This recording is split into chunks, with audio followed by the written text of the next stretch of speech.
Hey, c'est tout le monde, c'est Maxia, j'espère que vous allez bien. Et aujourd'hui, je récidive avec un format qui vous a plutôt plu il y a à peu près un an de cela. C'est 5 mangas à lire absolument, donc ne tardons pas plus longtemps, et c'est parti.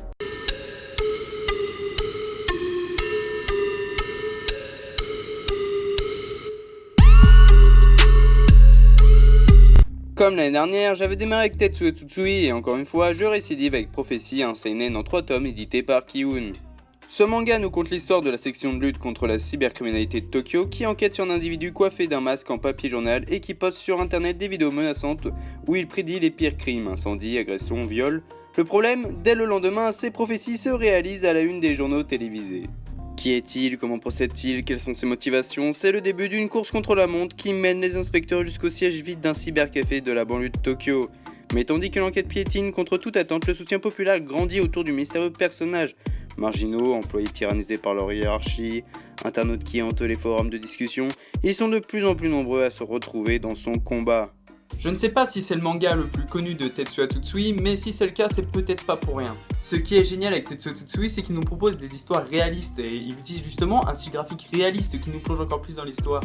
De plus, je pense que certains le savent, moi j'adore les histoires qui dénoncent, et principalement quand cela traite de la politique, de la société et également d'internet. Il est vrai que je pourrais approfondir un peu plus mes propos, mais je pense qu'il serait préférable que je vous laisse découvrir justement cette lecture prenante, pleine de mystères qui ne demande qu'à être découvert. Donc manga suivant. Fantasy Lazy Life est un seinen scénarisé par Watanabe Tsunehiko, dessiné par Inotsuki Neko, et celui qui s'occupe des chara-design se nomme Ayakura Jiu. Ce manga est édité par Delcourt Tonkam avec actuellement 5 tomes en France. Ce manga nous conte l'histoire de Zenshiro Yamai, un employé tout ce qui est de plus d'ordinaire cumulant les heures supplémentaires dans son entreprise. Un jour, il se retrouve invoqué dans un autre monde par une reine à la peau mate et aux formes généreuses. Après lui avoir expliqué qu'il est le descendant d'une famille royale, elle lui propose une vie de confort et d'oisiveté s'il accepte de l'épouser et de rester dans ce monde les 30 prochaines années. Ah ouais, on rêve tous d'être peinards à rien faire. Plus sérieusement, je vous propose un isekai sans quête, sans donjon, mais plus principalement centré justement sur le train de vie de la royauté. Et oui, un isekai qui n'est pas catchy, comédie et romance, voire aventure. Et oui, parce que là, le thème principal de ce manga, c'est la politique. Oui, car quand une reine épouse un homme dans une société patriarcale, il est tout à fait possible que justement elle perde son pouvoir, d'où pourquoi elle a jeté justement son dévolu sur un personnage principal banal, sans histoire et fainéant. C'est ce qu'elle lui demande, c'est pour cela. Et justement, il va être très intéressant de suivre ce fainéant, comment il va évoluer psychologiquement, car l'idée d'être roi peut justement lui monter à la tête, ou au contraire, il peut justement regretter son monde d'avant. Donc voilà, il n'y a pas de délire harem ou que sais-je, mais sinon, il va être très intéressant de voir comment justement un noble se doit de se comporter, justement car il y a des codes, et aussi voir qu'est-ce que ce personnage apporte à ce monde, car justement il va ramener quelques babioles de la Terre. Bon, maintenant, manga suivant, et j'ai envie d'être un peu plus original en vous proposant un manhwa. Stray Dog est un seinen scénarisé et dessiné par Vanra. Ce manhwa comporte actuellement 5 volumes édités par les éditions Glénat. Ce manhwa nous conte l'histoire des karades des démons capables de se fondre dans la société, des créatures si terrifiantes qu'elles ont contraint l'humanité à les asservir pour s'en protéger. Parmi eux, Toru, un lycan au destin funeste. Pour ce karate, réduit à combattre dans des arènes clandestines jusqu'à la mort, la rencontre avec le docteur Senri Aokideso pourrait bien être le moyen d'échapper à la malédiction qui le ronge. Mais pour cela, encore faudrait-il que la bête en lui accepte. Entre l'être humain et le démon se tisse alors un lien inattendu qui pourrait bien changer à jamais l'existence de la fille de Senri. Donc nous plongeons dans un univers réaliste, mais pas trop, un peu comme dans Tokyo Ghoul, mais sans ghoul. Tout ça avec justement la magnifique plume graphique de Vanra dans un univers bien sombre. Donc les karates sont un peu comme des ghouls, ils se fondent dans la masse, mais ils ont leurs attributs et leurs pouvoirs qui les rendent reconnaissables. Les lycans ressemblent un peu à des loups imposants, grossièrement, mais ils ont des pouvoirs qui les rendent justement redoutables. Donc comme vous l'avez compris, il existe diverses espèces de karates qui sont classées selon leur puissance et leur dangerosité. Et qu'en est-il de Toru ? Notre personnage principal, eh bien c'est un lycan légendaire, et l'humanité ignore un peu son existence. Et dans les archives, il n'a pas très bonne réputation. De plus, il est malade. Alors qu'est-ce que signifie être malade? Eh bien cela signifie que son côté bête, assoiffé de sang, pourrait prendre justement le contrôle de son esprit, de sa raison. Et si cela venait à arriver, eh bien il pourrait tout simplement créer le chaos. Donc ce qui va être très intéressant en plus du scénario, c'est justement de suivre la santé de notre personnage principal. En tout cas, ça fait franchement plaisir d'avoir un manhwa d'une telle qualité. Allez, manga suivant. On reparle de classiques et de base avec Lovina de Ken Akamatsu, un shonen édité par Pika en 14 volumes.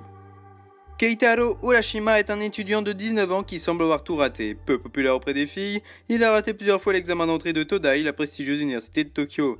Ses parents décident alors de le mettre à la porte, leur bon à rien de fils. La mine triste et ses rêves d'avenir brisés, Keitaro décide toutefois de ne pas se laisser abattre. Il décide d'aller rendre visite à sa grand-mère qui tient une pension pour les jeunes filles, la pension Hinata. Après un mauvais accueil de la part des pensionnaires et apprenant que sa grand-mère est en fait partie faire le tour du monde, Keitaro est désormais obligé de devenir le nouveau gérant de la pension. Pour moi, c'est une œuvre qu'il faut lire au moins une fois dans sa vie, car c'est un pilier de l'Ecchi Harem, au point d'avoir influencé justement d'autres œuvres telles que Yuna de la pension Yoragi, que j'ai présenté lors de la première vidéo. Donc c'est drôle, c'est prenant, car on voudrait savoir si justement notre personnage principal va réussir à rentrer à Todai, ou pas du tout, vous pourriez être surpris. Et aussi, quelle est la vérité autour de cette promesse d'enfance qui fait toute l'intrigue du manga aussi. Donc un super shonen à lire selon moi au moins une fois dans sa vie. Et sinon, si Ken Akamatsu ne vous parle pas trop, c'est aussi Uki Holder et Negima. Par exemple, moi je songe à me faire personnellement toutes ces œuvres. D'ailleurs, Ken Akamatsu, il est très fort pour mettre plein de personnages attachants dans ses univers. Et comme dernier manga, j'ai choisi un one-shot, un peu comme dans la première vidéo. Et ce one-shot, c'est la théorie de la relativité d'Albert Einstein. Non mais partez pas s'il vous plaît, je suis sérieux. Laissez-moi au moins une chance de vous convaincre et de vous y intéresser s'il vous plaît. Donc pas besoin de vous faire un long résumé comme d'habitude pour vous dire que ce manga nous parle de justement comment ce physicien a pu arriver à déterminer que plus on s'approchait de la vitesse de la lumière, que plus le temps ralentit, que plus les objets rétrécissent. Mais en quoi est-ce accrocheur? Eh bien en fait, on nous présente ce manga et cette histoire, et même cette théorie, sous forme de spectacle de magie, où on retrace toutes les théories qui ont fait qu'on a pu en arriver là. Et on démarre par Thalès, avant Jésus-Christ quoi. Donc ce manga remonte le temps, un peu comme dans Il était une fois l'homme, Il était une fois l'Amérique, Il était une fois les explorateurs, Il était une fois la science. En fait, si je voulais vous le présenter, c'est parce que ça m'a un peu rendu nostalgique de quand je regardais ça quand j'étais petit. Comme en général, j'aime bien vous faire part de réflexions en vidéo, je pense notamment à ma vidéo sur Ultramaniac ou mon nouveau manga préféré. Eh bien, j'ai aimé lire un manga sur des réflexions. Et donc c'est un one-shot très plaisant que je recommande. C'est pour ça que je l'ai mis dans justement 5 mangas à lire absolument. Et donc voilà. À savoir que je déteste les sciences et les maths. Je comprends jamais rien. Donc nous avons en termes de vidéo, j'espère qu'elle vous aura plu. Dites-moi en commentaire si l'un de ces titres vous intéresse, vous a donné envie. Sinon c'était Maxga, on met à la mala, et je vous dis bye.